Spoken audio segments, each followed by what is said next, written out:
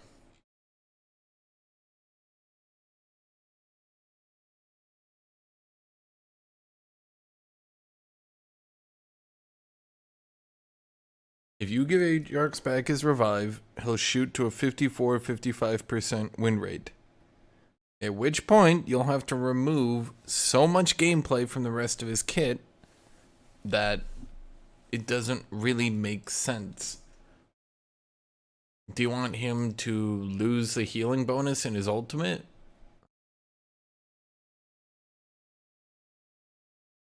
Do you want him to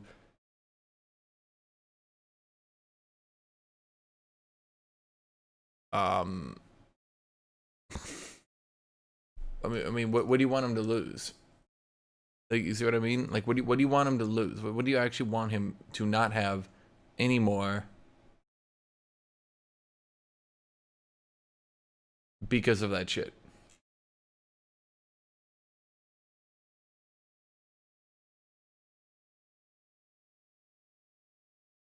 Let's see, the Band-Aid trucks. Do I just pick Jax and hope to not get counterpicked too hard?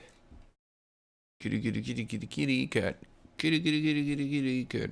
Kitty cat cat kitty kitty kitty cat cat cat cat kitty kitty kitty cat. Cat cat kitty kitty cat. Kitty kitty kitty kitty kitty cat.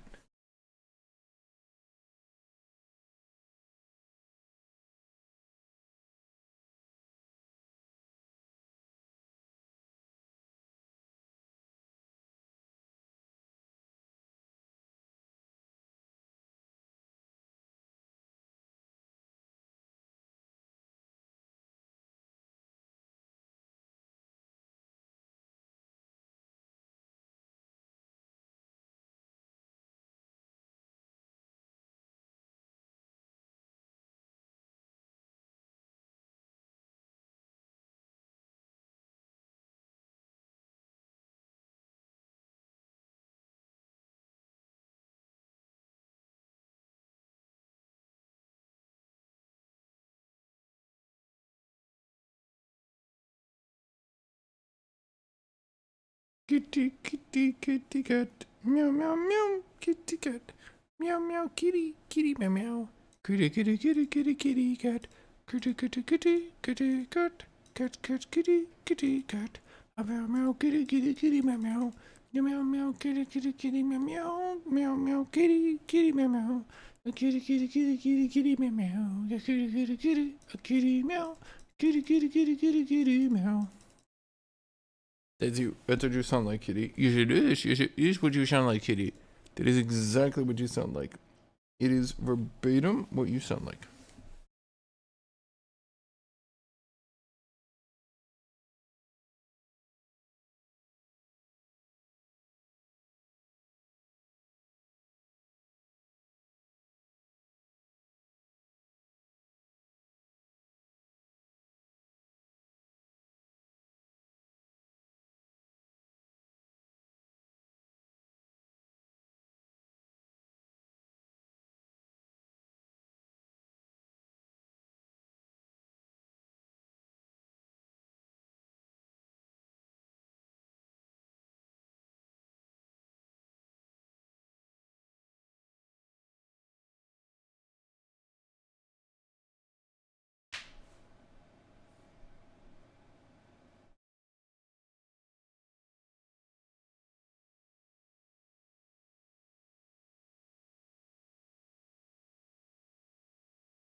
Attention everyone!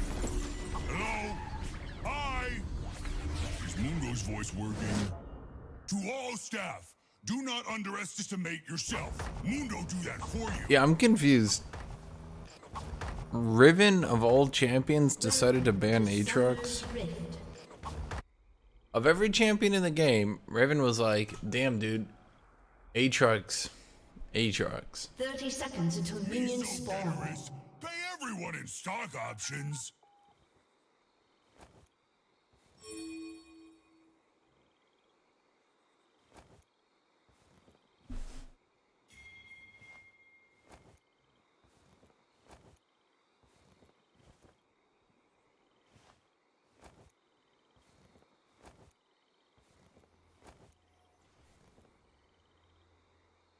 Minions have spawned.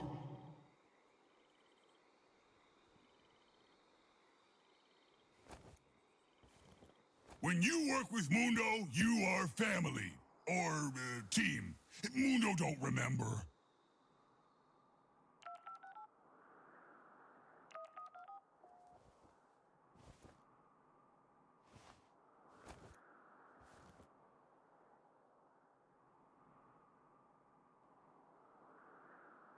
Oh, Mundo is hide-and-seek champion. Play every day with IRS.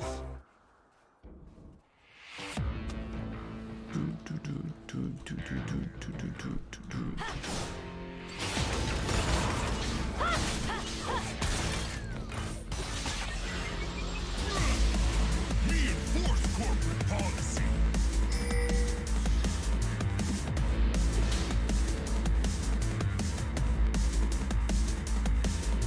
I don't know why he let me get my health pick up. That was really bad for him. Mundo climbed.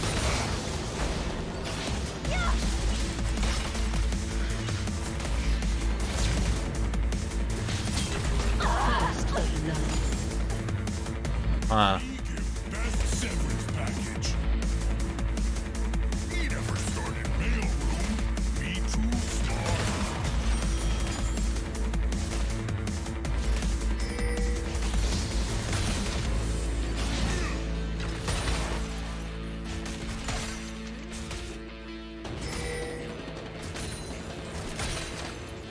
An enemy Me has been address slain. business trip. Everyone else, keep working. With no second wind and no ruby crystal, there was no reason I should have won that. How did I win that? He had like 4 caster minions attacking him the whole time. It's not a lot of damage, but over the course of a long ass fight like that, it adds up. And that was probably 100, 200 damage. Maybe we're like 150. Either way, it was more damage than Ignite gave. And yeah.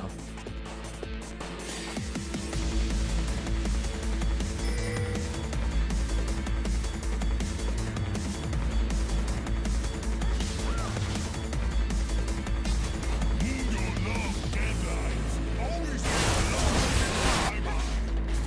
An enemy has been slain. currency commotion.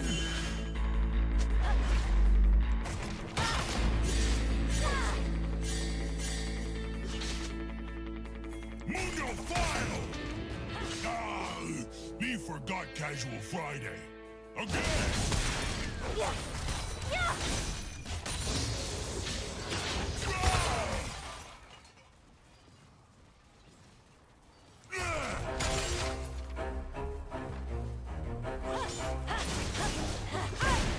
Mundo eat paperwork for breakfast.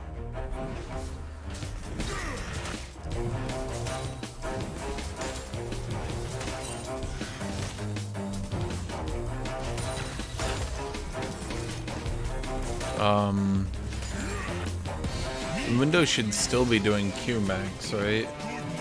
Or did they fuck with the numbers enough that he doesn't? An ally has been slain.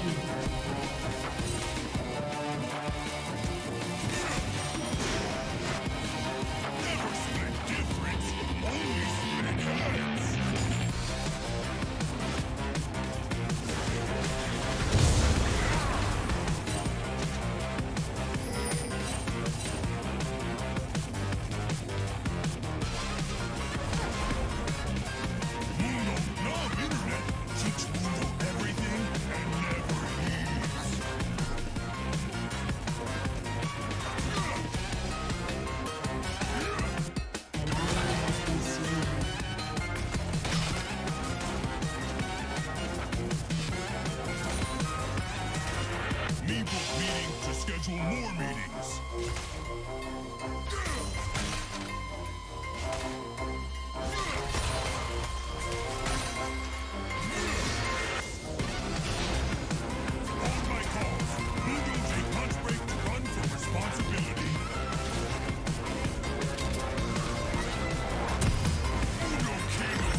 Do do do do do do do do. Go Bramble? Bramble Vest? Right now?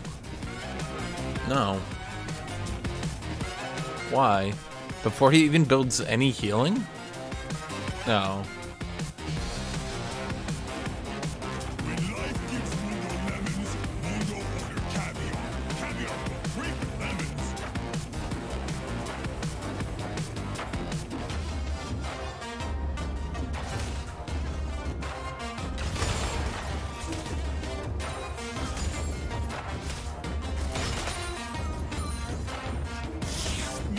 gives you ideas.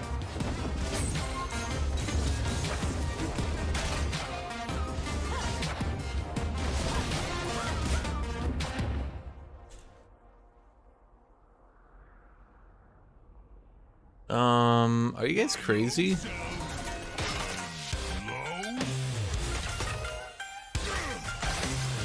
There's no way at all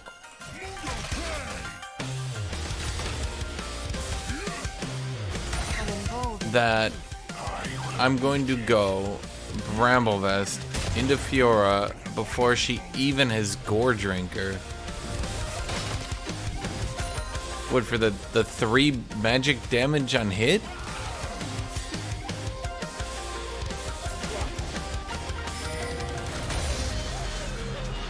Run Swifties into the triple auto attacker comp. Okay. Guys, I'm gonna play my game. You guys play your game, okay? Cool. We all cool, chat? We cool together? You cool, chat? Any coolers in chat? Cool. Cool, cool, cool. Hello, customer.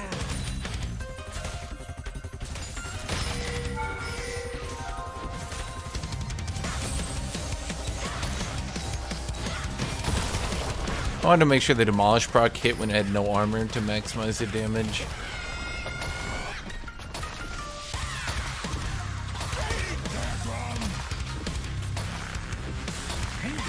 Multiple hats. VPs, presidentes,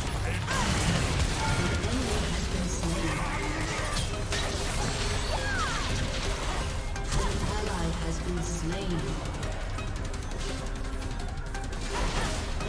Enemy double kill.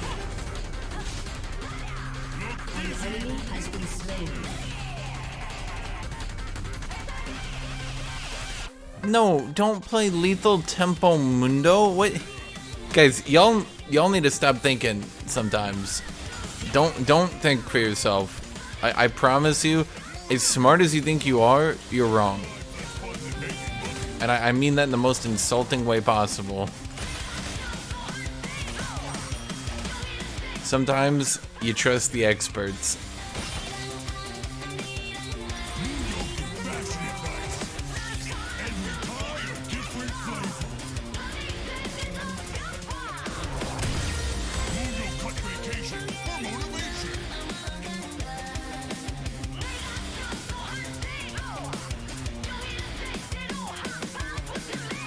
I only have 2 grass procs? Jesus. What has this Riven been doing all game? Maybe I should have just gone exhaust. Then I could exhaust Katarina. Guarantee there's one motherfucker in the world running First Strike Mundo saying, Hashinshin, if you land a Q, you get like 8 gold. And I'll be like, 8? And they're like, yeah, 8.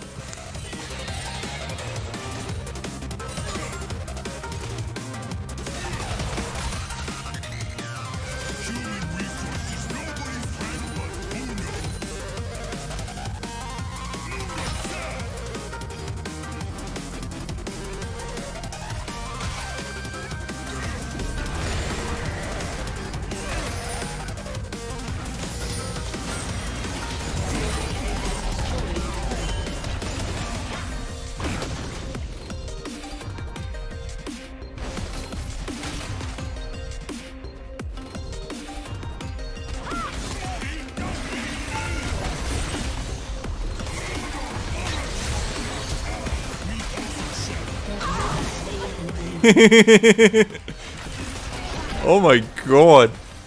I don't believe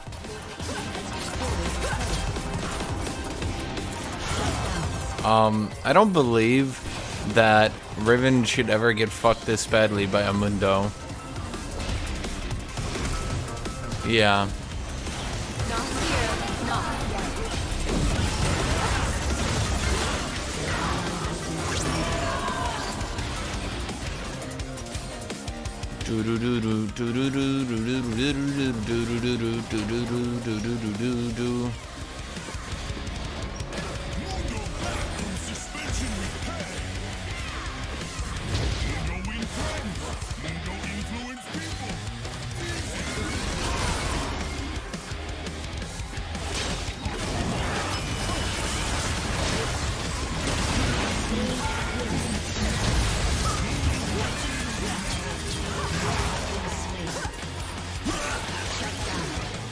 Ow.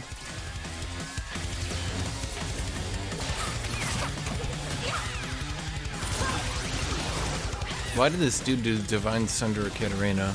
Well, that would explain a few things at least.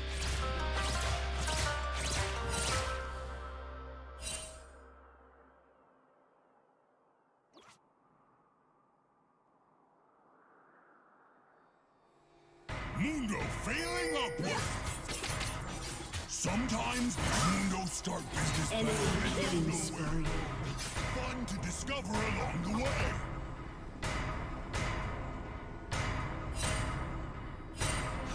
Hey, she saw TP. Why would you continue? Well, my plan was to kill them. Why do people go into chat and then ask questions like that? You know the answer. So what's the point? Are you just trying to like prove that you're mentally superior? Hey Hashinshin, in retrospect, why would you make that play? You knew it wasn't gonna work out. Like, well, I figured it was not going to not work out. I mean, wait, seriously. Like, what?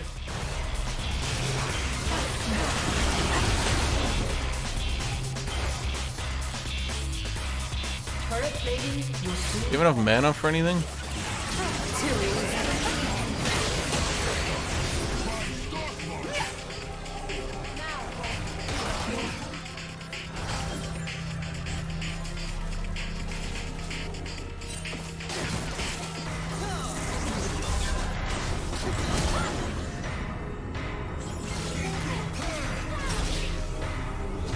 Mundo say greed is good.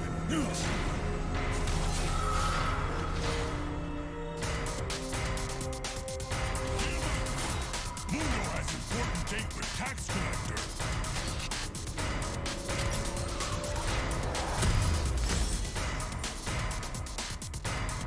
Assets everywhere. Acquire!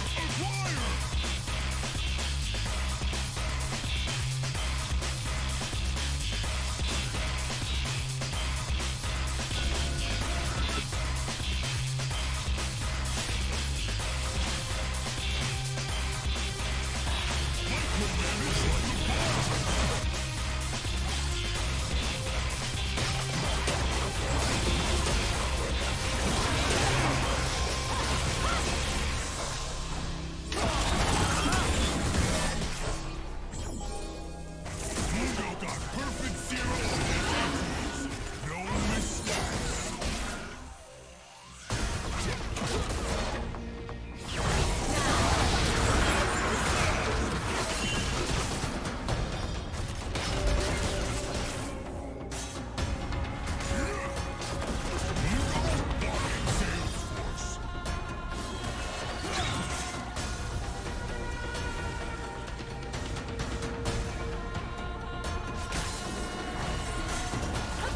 I think he's got ult.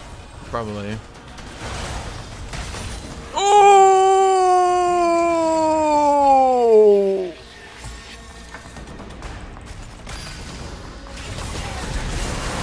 Favor likes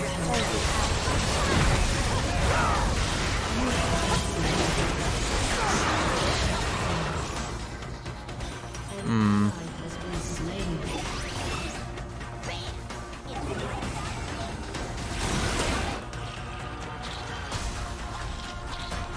Our Ka is pretty shit, and Cat is really fed. And holy shit, we have a Silas. I don't think Mundo's pulling this one out, fellas. Particularly because Riven's got the AFK farm top for a long time while I'm trying to clean up this mess. Hate coming back to work after vacation. Your turret has been destroyed.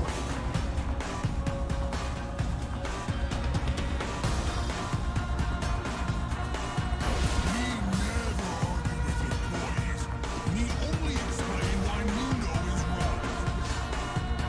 right. Oh boy.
Look busy. Move.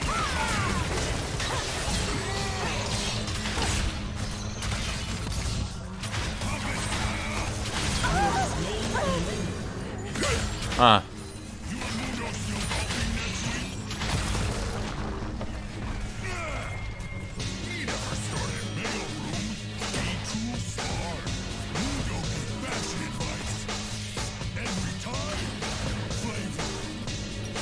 Yeah, Riven does seem to scale pretty well. I'll give her that. We got more HP. I think that's why Frostrar Gauntlet is so good. Just the raw health of this item. In a world where tanks have like no items. That was a bad E from Pantheon. Bruh.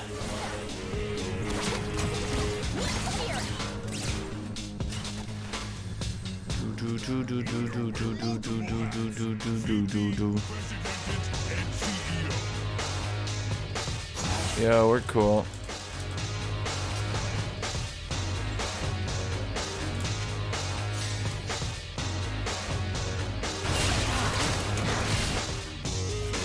Killing spree.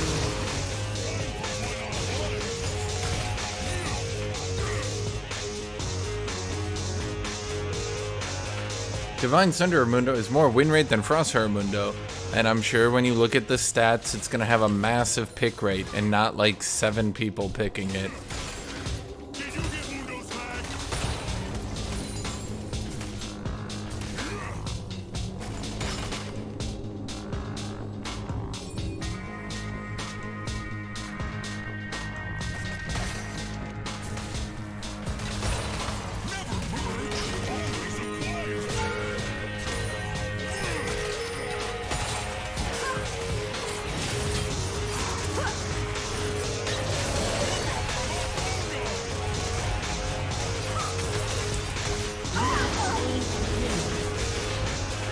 Hello?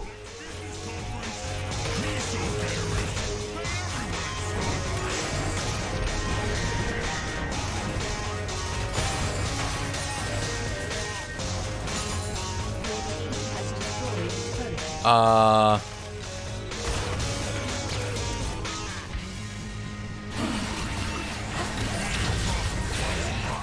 Mundo must pop.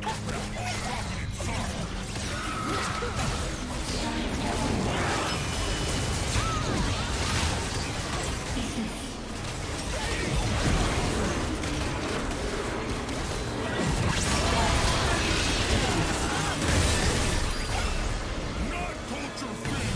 You say that fast. Age. An enemy has been slain. Round 2, Katarina?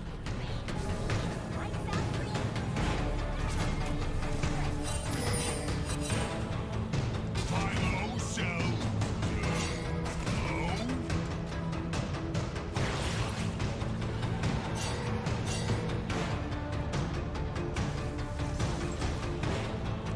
I literally just avoided Katarina until she ran out of damage.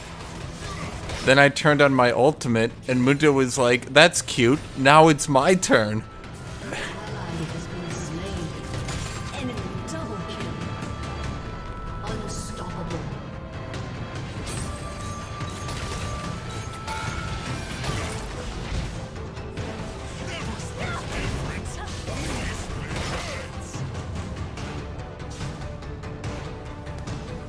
But it's like, oh wow, you did really good. You got my health pretty low. Cat's like, what? Mundo's like, yeah, you nearly got me. Cat's like, but you're almost dead. Mundo's like, oh, you think that, huh?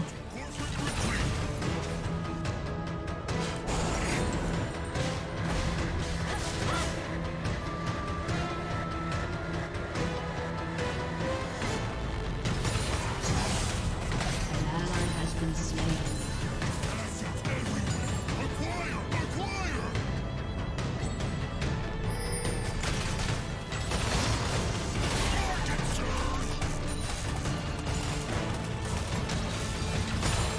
Your turret has been destroyed. Dominating.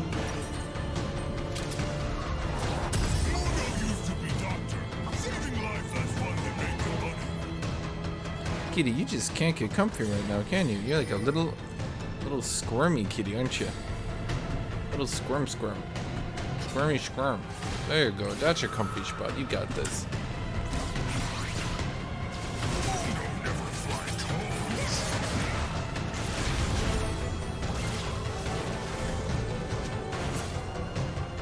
Hold on, guys. Before the team fight, I gotta make a call.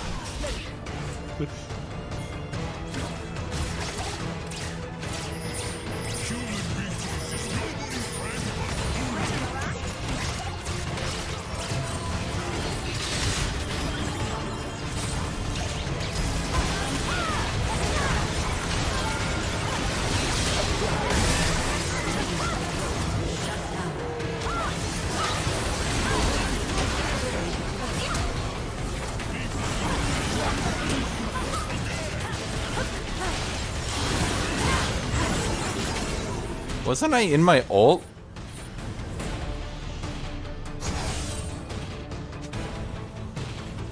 Huh.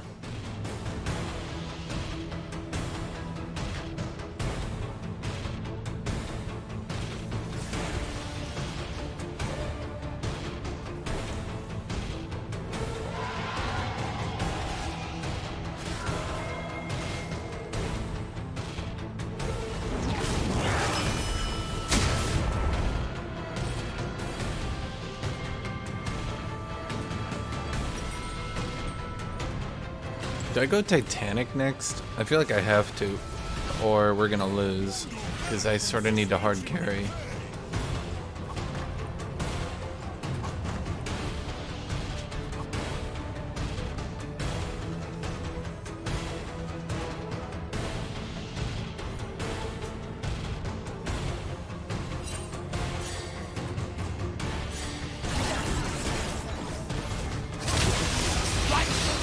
Enemy has been slain. Oh, that was good.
One of the problems with Titanic Hydra is building to Titanic Hydra is shit.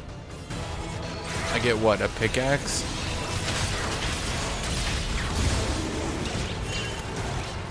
No, no, no, no, no, no, no, no. I don't know what the fuck that was called. How is this Silas simultaneously our best and worst player?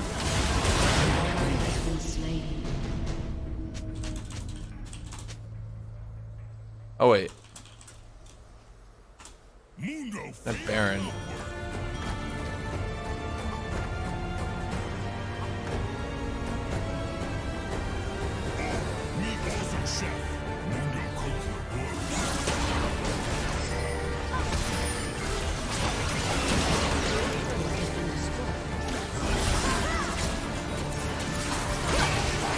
Too easy.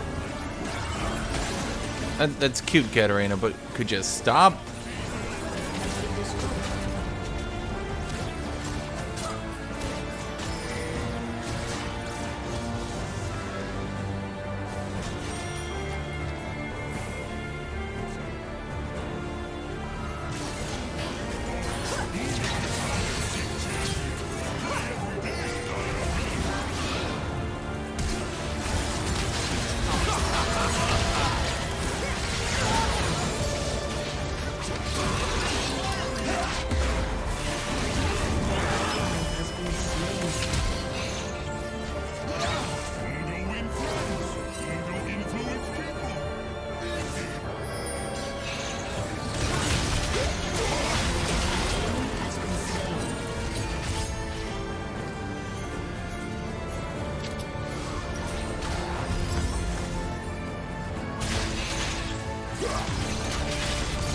Your team has destroyed a turret.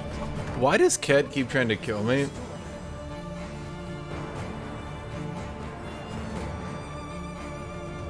Honest question.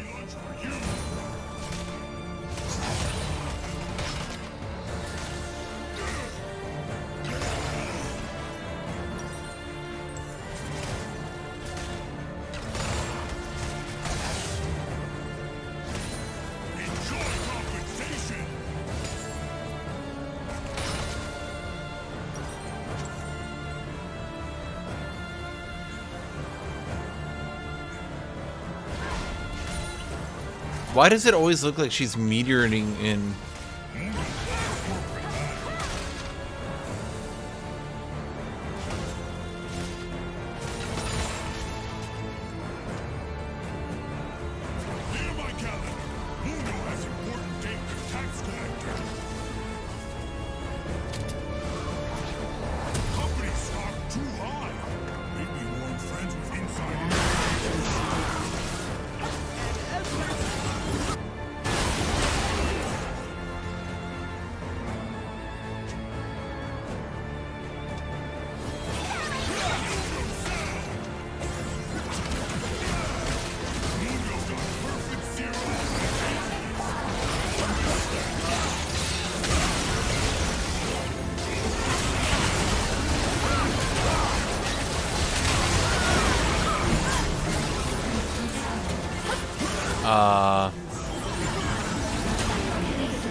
I thought Sona would basically instantly die.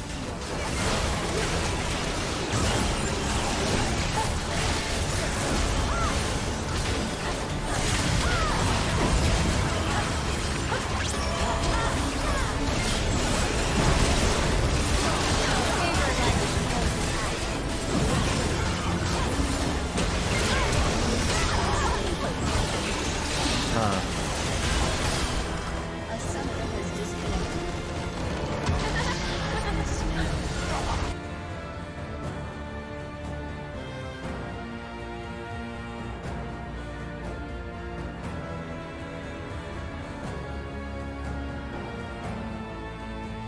Yeah.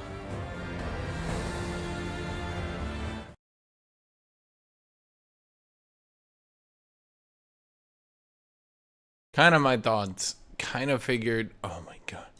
Kind of figured that once we had Sona like that, that she would just basically die instantly.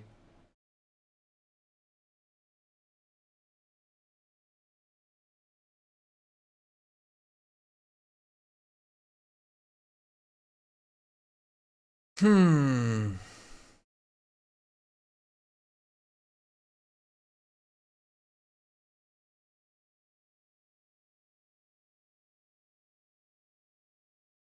I mean, we were on the verge of losing for so fucking long. It's just that finally they caught me and we lost. Not even caught me, but you know what I mean. Finally they killed me.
This video is Well, I forgot all about this. brought to you by Surfshark VPN. Stick around. That being the case, the very worst thing a game can do is not provoke much feeling at all. Rainbow Six Extraction is the absolute epitome of what Yahtzee is describing here, because I cannot think of a game that I have played in years, like actual years, that has evoked less in me.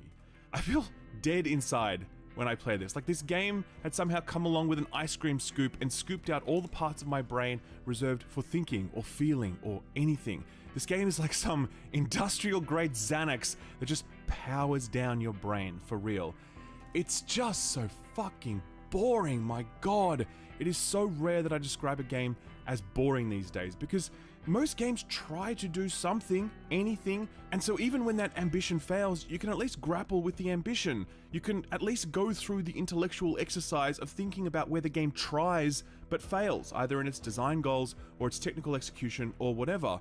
But this game, Rainbow Six Extraction, is not trying to do anything other than recoup its development cost. I swear to God, this should have been a free addition to Siege, because even as a standalone free-to-play title, this game does not have nearly enough legs to stand on its own 2 feet. The hard part about reviewing this game is that it's hard to call out any one part of it as being especially shit. Like with Dungeons & Dragons Dark Alliance, you could point to a ton of stuff that was broken or badly designed, and a really clear picture emerges about why that game was so bad, right?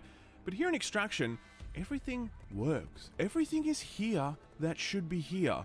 But there is this massive gaping hole at the center of it where the video game should be. Like it has levels and guns and enemies and progression menus and all of the things that video games have, but none of them have been combined to make an actual video game. It just feels like a really phoned in Siege asset flip. It feels like a bunch of custom maps loosely strung together. It feels like a mod from a solo developer, and that is really rude because I've played a lot of mods from solo developers that have way more ambition and that achieve way more than this does. And this is so wild because most of the things that this game does have, the graphics engine, the operators, the weapons, the customization, the destructible levels, all of that already existed in a different video game. This was not some scrappy dev team building assets from the ground up, and you can blame the failure of this game on how difficult it is to build modern day video games, because it is difficult. Hell, even from a design perspective, most of the work was already done here as well 3 years ago in the Outbreak seasonal event. Just as this game lifts and drops operators and weapons from Siege, it also lifts and drops all of the enemies from that seasonal event, with only minor changes and minor additions. This game was born on the other side of the finish line, and it still found a way to come last place. It has all of the things that Rainbow Six Siege created and polished and refined and perfected, so all this game needed to do was innovate on top of that. All it had to do was create an interesting premise to pique our interest, maybe an interesting story to keep us engaged, certainly some interesting map design, interesting scenarios and objectives, interesting twists on the operator kits and weapons with which we're already so familiar. This game had one job: come up with some cool ideas. All of the technical work was already done. Most of the design work was done. All you needed to do was take all of that and then make a fun video game with it.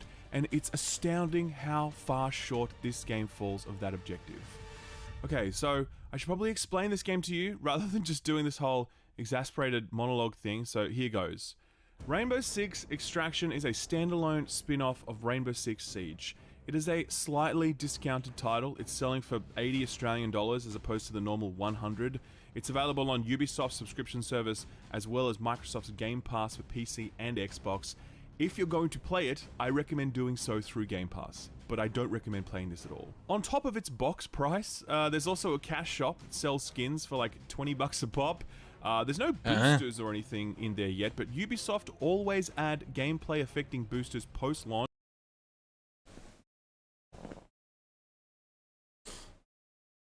What am I fighting? A set. Okay. Man, people load in so quickly these days. You don't really ever have to wait, huh? This video kind of sucks. Watching this video kind of sucks. He's talking about a game that just wastes your time and doesn't do anything. Meanwhile, we're like 10 minutes into the video and he hasn't said anything. God help me if I ever get to stat padding that fucking hard in my videos, dude. Welcome to Summoner's Rift. I must destroy even hope. 30 seconds until minions spawn.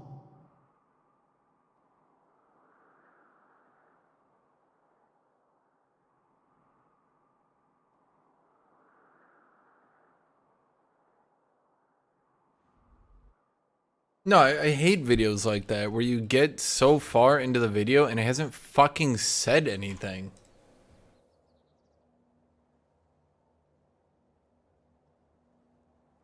Minions have spawned.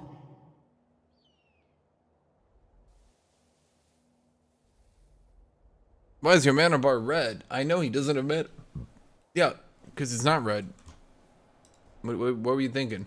I need to like restart the stream. The stream is fucking dead. I think this thumbnail kind of sucks for getting people's attention.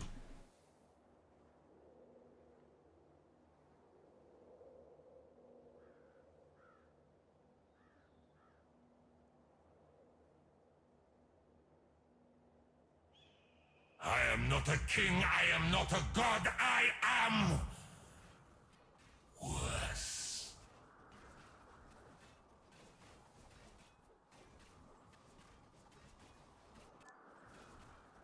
This silence shall amuse.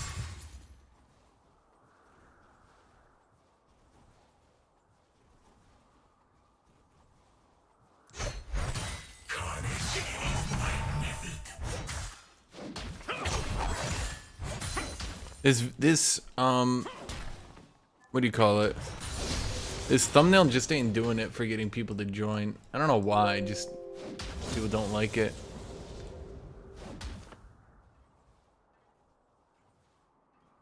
Am I the abyss? Oh my fucking god. Is this guy gonna like play? Like, I know I'm not doing much. I'm like setting up another stream, but holy shit, he's not doing anything.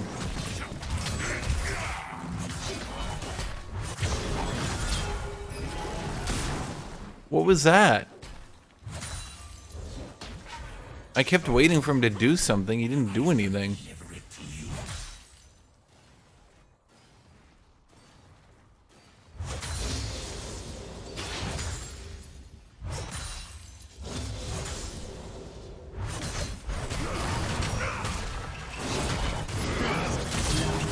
That hit me? Huh. I shall give them death.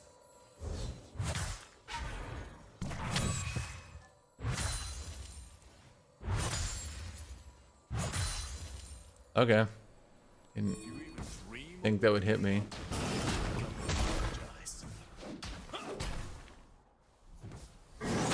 Wait, what? Your annihilation beckons. Oh my god. An ally has been Well, slain. there you go, chat. There you go.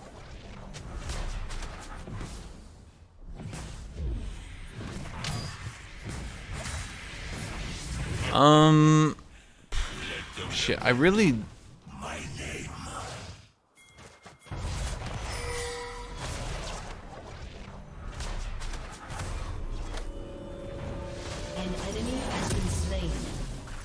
I think we're just gonna go Divine Sunderer this game.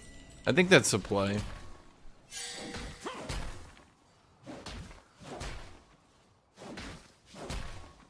Anyway, I'm going to restart the stream here. Had another name once.